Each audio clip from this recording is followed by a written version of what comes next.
Yes, welcome back students.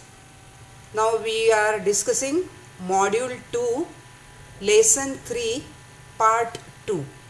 The name of the lesson is agricultural finance, and in part 2 we are discussing institutional credit. Let us start. In institutional credit, first I will show you the structure of agricultural credit system in India. This is at the top, Government of India, Reserve Bank of India. Then National Bank for Agriculture and Rural Development, in short it is called as NABARD. It is divided into three parts: commercial banks, rural cooperative credit institutions, regional rural banks.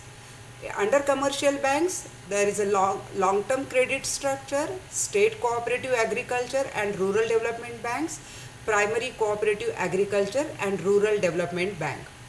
Under regional rural banks, in short they are called as RRBs, short-term credit structure, state cooperative banks, district central cooperative bank, primary agricultural credit societies. Now we will discuss one by one. Commercial banks. Commercial banks lending can be classified as short-term, medium and long-term, direct finance and indirect finance. Short-term finance is extended for purchasing fertilizers, seeds, pesticides, etc. Medium and long-term finance, under this, money borrowed is used to purchase cattle, equipments and improvement of land. Third, direct finance is used for expenditure on purchasing pump sets, tractors and other agricultural machinery. Indirect finance is granted to cooperative societies to enable them to function more effectively. Lead Bank Scheme.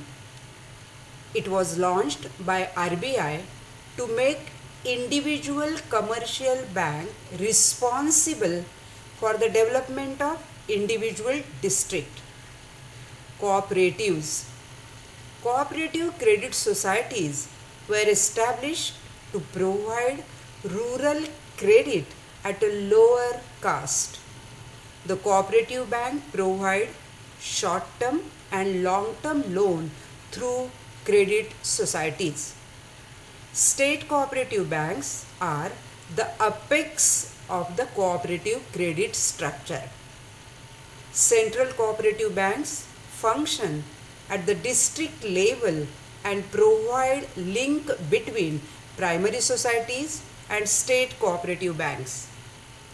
Primary credit societies, they are at the base level, that is at the village level.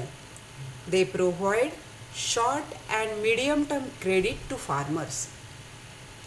Next, long term credit. For long term credit, land development banks are established. At the district level, there are primary land development banks and there are state land development banks at the state level.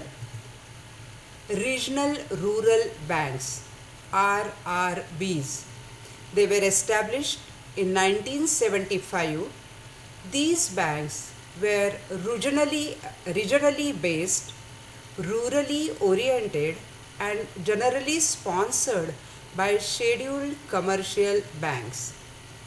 The objectives of RRBs are to develop rural economy, second, to extend finance to farmers, third, to supply credit to those areas where other financial institutions are not active. So students, this is the question that explain the institutional credit for agriculture. So here you have to give this structure, then all these points you have to cover in your answer.